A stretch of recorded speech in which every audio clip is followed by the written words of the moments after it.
اسی حجرے کے اندر پیارے آقا مولا صلی اللہ علیہ وسلم کے پہلو کے اندر آرام فرمایا، تو ساری زندگی اکٹھے۔ اب میں یہاں پر یہ جو پوائنٹ ہے اس کو قائم کرنے سے پہلے ایک اور چھوٹا سا منظر جو ہے وہ مکہ المکرمہ کا، چھوٹا سا نہیں بہت بڑا منظر ہے دیکھنے میں، وہ میں عرض کرنے کی سعادت حاصل کرتا ہوں کہ جب مکہ المکرمہ میں اعلان نبوت کے بعد سیدنا رسول اللہ صلی اللہ علیہ وسلم کی غلامی کو قبول کر لیا تھا، تو اس کے بعد آقا مولا صلی اللہ علیہ وسلم کی اجازت سے جب حرم شریف کے اندر سرکار کے پاس موجود تھے تو وہاں پر جو کفار اور مشرکین تھے ایک موقع پر انہوں نے آقا کائنات صلی اللہ علیہ وسلم پر بدترین جسمانی تشدد جو ہے وہ کیا، تو اس جسمانی تشدد کے موقع پر حضرت ابوبکر صدیق رضی اللہ تعالیٰ عنہ آگے بڑھے اور کہا کہ تقتلون رجلا ان یقول ربی اللہ، کہ کیا تم اس بندے کو مارنا چاہتے ہو کہ جس کا جرم صرف یہ ہے کہ میرا رب اللہ ہے، یہ بات وہ اپنی زبان سے کہتا ہے، اس بندے کو تم مارنا چاہتے ہو؟ جب اپنے آپ کو انہوں نے حضرت رسول اللہ صلی اللہ علیہ وسلم کے دفاع کے لیے ایک شیل بنا کر پیش کیا، تو اب کفار و مشرکین نے سرکار کو تو چھوڑ دیا، لیکن اسی خانہ کعبہ کے مطاف میں اسی پاکیزہ فرش کے اوپر لٹا کر حضرت ابوبکر صدیق رضی اللہ تعالیٰ عنہ کو اتنا مارا کہ یوں سمجھ لیا کہ شاید اب ان کی روح کا رشتہ جو ہے وہ جسم سے جدا ہو گیا، یعنی اپنے دور سے وہ بالکل مار کے قتل کر کے وہ چلے گئے، بھاگ گئے وہاں سے، لیکن اللہ رب العزت نے زندگی کی رمق جو ہے وہ باقی رکھی۔ تو جب ایسے عالم میں جب کسی بندے پر بدترین تشدد ہوتا ہے یا کوئی ایکسیڈنٹ کی کیفیت سے گزرتا ہے تو آپ حضرات جانتے ہیں، آپ نے کئی ایسے نمونے دیکھے ہوں گے، لیکن جب بڑی ہی مدت کے بعد تھوڑا سا ہوش آیا، تھوڑی سی آنکھ کھلی اور زبان جو ہے وہ بولنے کے قابل ہوئی اور ماں جو ہے وہ دودھ کا پیالہ لے کر آپ کے سامنے موجود ہے کہ میرا بیٹا آنکھ کھولے گا اور میرا بیٹا اپنے لبوں کو حرکت کے اندر لائے گا تو میں دودھ کا پیالہ جو ہے اس کے منہ کے ساتھ لگاؤں گا، لیکن ہر چیز سے انکار کر کے تو زبان سے یہی پوچھتے ہیں کہ بتاؤ میرے آقا مولا صلی اللہ علیہ وسلم کا کیا، جس کے دل کے اندر محبت رسول اتنی رچ گئی ہے، اتنی بس گئی ہے کہ جو اپنی جان پر کھیل کر بھی رسول اللہ صلی اللہ علیہ وسلم کے حال و احوال جو ہے وہ معلوم کرنے کی فکر کر رہے ہیں۔ تو اب آپ اندازہ لگائیے کہ اس شخصیت کا عالم ارواح میں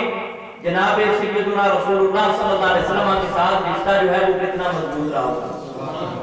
وہاں پر عالم ارواح میں اس دنیا کے اندر آنے سے پہلے جناب ابوبکر صدیق رضی اللہ تعالیٰ عنہ غلامی رسول کی اس اعلیٰ ترین منزل کے اندر رہے ہوں گے، اور وہاں پر محبت کے، انس کے اور الفت کے وہ کون سے رشتے ہیں، وہ کون سے کنیکشن ہیں جو قائم نہیں ہو پائے، کہ جن کے نمونے جو ہیں وہ ہمیں سیرت طیبہ کے اوراق پر ہر صفحے پر نظر آتے ہیں۔ الارواح جلود مجندہ، یہ روحیں جو ہیں وہ عالم ارواح میں روحوں کی شکل کے اندر موجود تھیں۔ فما تعارف منہا، جو ان میں سے آپس میں متعارف ہو گئی، جن کا انٹروڈکشن ہو گیا، جن کا پیار اور محبت پڑ گیا، اختلافا، ان کی محبت جو ہے وہ آپس میں قائم ہوگی اس دنیا کے اندر آنے کے بعد، اور جن کا وہاں پر تبادل تناقض ہو گیا، جو وہاں پر ایک دوسرے سے نہیں مل سکے، جن کی وہاں پر آپس میں ایک دوسرے سے نہیں بنی، ان کی دنیا کے اندر بھی آ کر ایک دوسرے کے ساتھ نہیں بن سکی۔ سامعین محترم، حضرت حکیم الامت مفتی احمد یار خان نعیمی رحمت اللہ تعالی علیہ رحمتاً واسعہ، آپ اپنے مباحث کے اندر آپ نے حضرت امام یافعی رحمت اللہ تعالی علیہ کے ریفرنس سے یہ بات بیان کی ہے۔ میں نے کافی کوشش کی ہے اس چیز کو حضرت امام یافعی رحمت اللہ علیہ کی اصل کتاب سے تلاش کرنے کی، لیکن ابھی تک مل نہیں پائی، لیکن چونکہ حکیم الامت رحمت اللہ تعالی علیہ کا حوالہ جو ہے ان کا فرمایا ہوا ہر اعتبار سے مستند ہے، اس کے اندر شک نہیں کیا جا سکتا۔ وہ ارشاد فرماتے ہیں، محدثین کرام کے حوالے سے، صوفیاء اور صلحاء کے حوالے سے یہ بات بیان کرتے ہیں، وہ کہتے ہیں کہ عالم ارواح میں، بلکہ عالم ارواح کے وجود میں آنے سے پہلے اللہ رب العزت نے جب اپنی ربوبیت کا اظہار کرنا چاہا، کنت کنزا مخفیا فاحببت ان اعرف، کہ میں ایک چھپا ہوا خزانہ تھا، مخفی خزانہ تھا، اور اللہ رب العزت فرماتا ہے کہ میں نے چاہا کہ میں اپنے آپ کا اظہار کروں، میں سامنے آ جاؤں، منظر میں آ جاؤں، تو اللہ رب العزت نے خلق کو پیدا کیا۔ تو خلق کو پیدا کرنے کی جو ابتدا ہے وہ نور مصطفیٰ صلی اللہ علیہ وسلم کی تخلیق سے ہوئی۔ اول ما خلق اللہ نوری، کہ سب سے پہلے جو چیز اللہ رب العزت نے پیدا کی ہے وہ نور مصطفیٰ صلی اللہ علیہ وآلہ وآلہ وبارک وسلم۔ سامعین محترم، اس نور مصطفیٰ کی جب تخلیق ہوئی اور پھر اس نور مصطفیٰ سے باقی ساری کائنات کو پیدا کیا گیا، تو اس موقع پر اجلہ اکابر صوفیاء صلحاء وہ یہ بات بیان فرماتے ہیں، اور جس چیز کو حضرت حکیم الامت مفتی احمد یار خان نعیمی رحمت اللہ تعالی علیہ نے نقل کیا ہے، وہ فرماتے ہیں کہ جناب سیدنا رسول اللہ صلی اللہ علیہ وسلم کی ذات گرامی میں سے ایک خاص نور جو ہے اس کو جدا کر کے اس نور سے جناب سیدنا ابوبکر صدیق رضی اللہ تعالیٰ عنہ کی روح کو پیدا کیا گیا۔ تو یہ رشتہ جو ہے وہ عالم ارواح میں وجود آنے سے پہلے بھی بہت خاص ہے اور بڑی قربت والا رشتہ ہے۔ تو پھر عالم ارواح میں اس رشتے کی جو برکتیں ہیں یا اس رشتے کی جو سعادتیں ہیں، آپس میں محبت کی صورت میں، آپس میں آقا اور غلام کے تعلق کی صورت میں، آپس میں ثانی اسنین کی صورت میں، تو ان رشتوں کے قرب اور ان رشتوں کی محبت کی بلندی کا اندازہ جو ہے وہ کون بندہ لگا سکتا ہے۔ سامعین محترم، اس سے آگے بڑھتے ہیں، روح کے بعد جسم کو پیدا کیا جاتا ہے۔ تو اب جو جسم مبارک حضرت ابوبکر صدیق رضی اللہ تعالیٰ عنہ کا پیدا کیا گیا، تو اس جسم مبارک کو بے عین ہی اس جگہ سے پیدا کیا گیا کہ جس جگہ سے سیدنا رسول اللہ صلی اللہ علیہ وسلم کی جسم مبارک۔ اور اس بات پر گواہ کیا ہے؟ اس بات پر گواہ گنبد خضرا کے نیچے کا جو منظر ہے وہ اس بات پر گواہ ہے کہ جس گنبد خضرا کے نیچے سیدنا رسول اللہ صلی اللہ علیہ وسلم کی قبر مبارک ہے، اسی گنبد خضرا کے نیچے جناب سیدنا ابوبکر صدیق رضی اللہ تعالیٰ عنہ کی قبر ہے۔ قرآن مجید فرقان حمید میں اللہ رب العزت ارشاد فرماتا ہے، منہا خلقناکم وفیہا نعیدکم ومنہا نخرجکم تارۃ اخری، کہ اسی مٹی سے ہم نے تم کو پیدا کیا اور مرنے کے بعد لوٹا کر ہم دوبارہ تمہیں اسی مٹی کے اندر لے جانے والے ہیں۔ ومنہا نخرجکم تارۃ اخری، جب پھر میدان محشر برپا ہوگا تو اسی مٹی سے ہم قبر کی جو گہرائی ہے وہیں سے نکال کر ہم تمہیں میدان محشر کے اندر لے کر آئیں گے۔ یہ جو آیت مبارکہ کا ٹکڑا میں نے آپ حضرات کے سامنے تلاوت کرنے کا شرف حاصل کیا، اس آیت مبارک کے اندر حضرات علماء مفسرین نے رسول اللہ صلی اللہ علیہ وآلہ وآلہ وبارک وسلم کہ اس عظیم جلیل صحابی حضرت سیدنا عبداللہ بن مسعود رضی اللہ تعالیٰ عنہ کی روایت بیان کی ہے کہ جس صحابی رسول کو صاحب النارین کہا جاتا ہے، جو سیدنا رسول اللہ صلی اللہ علیہ وسلم کے مبارک جوڑوں کی، جو سرکار کے مبارک شوز جو ہیں ان کی حفاظت کیا کرتے تھے، ان کی خدمت کیا کرتے تھے، جو صحابی صاحب السواک ہیں، جو رسول اللہ صلی اللہ علیہ وسلم کے لیے مسواک بنا کر لایا کرتے ہیں، اور ان کی بلندی کا اندازہ کون لگا سکتا ہے؟ حدیبیہ کے میدان میں وہاں پر جو جنگلی کیکر کے درخت ہوتے تھے، وہاں پر کسی درخت کے اوپر چڑھ کر سرکار کے لیے مسواک بنا رہے تھے، تو صحابہ اکرام نیچے سے دیکھ رہے تھے،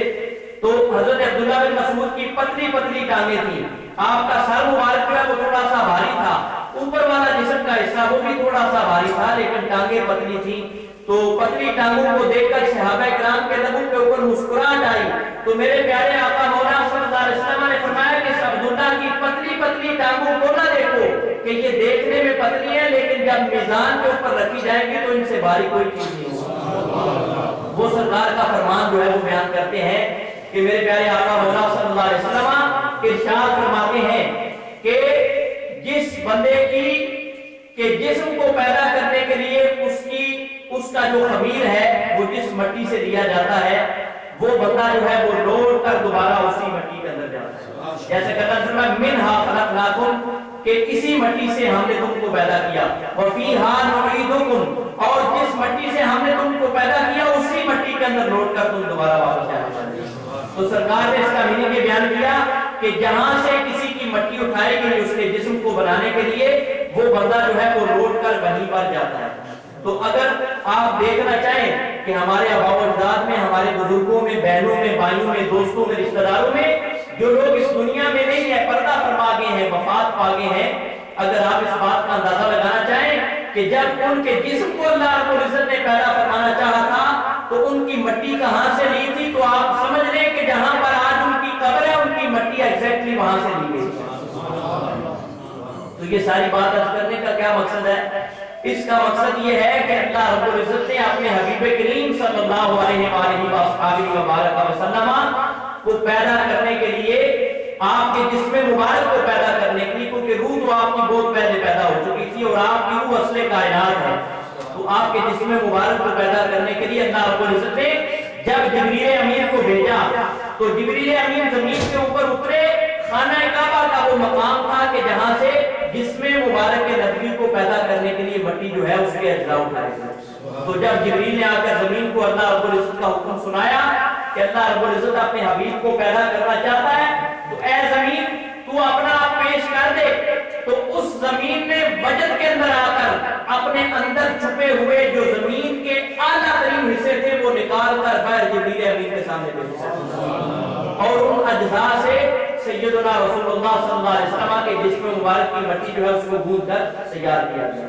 تو اب سوال یہ پیدا ہوتا ہے کہ جب سرکار کے جسم مبارک کی مٹی جو ہے وہ خانہ کعبہ کے اندر سے لی گئی ہے تو سرکار کا مزار مدینہ رسول میں جا کر کیسے بن گیا ہے؟ تو حضرات محدثین کرام نے اس چیز کا جو جواب ہے وہ بھی احادیث مبارکہ کی روشنی میں حضرات صحابہ کرام علیہم رضوان کے فرمودات کی روشنی کے اندر بیان کیا۔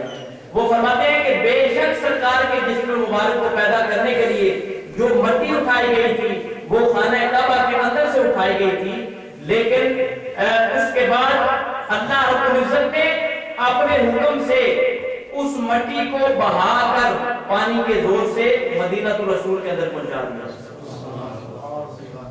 اور یہی وجہ ہے کہ جب سرکار دو عالم صلی اللہ علیہ وسلم کے وفات کا، آپ کے وصال کا، اس دنیا سے پردہ فرمانے کا وقت آیا تو آپ ایگزیکٹلی اسی جگہ پر موجود تھے کہ جہاں پر یعنی آپ کی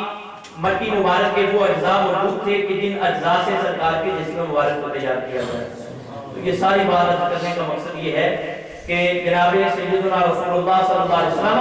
کے جسم مبارک کو پیدا کرنے کے لیے جو مٹی جہاں سے لی گئی سرکار کا مزار اسی جگہ پر یا اس مٹی کو وہیں پر پہنچا دیا گیا۔ تو اب جب حضرت ابوبکر صدیق رضی اللہ تعالیٰ عنہ کا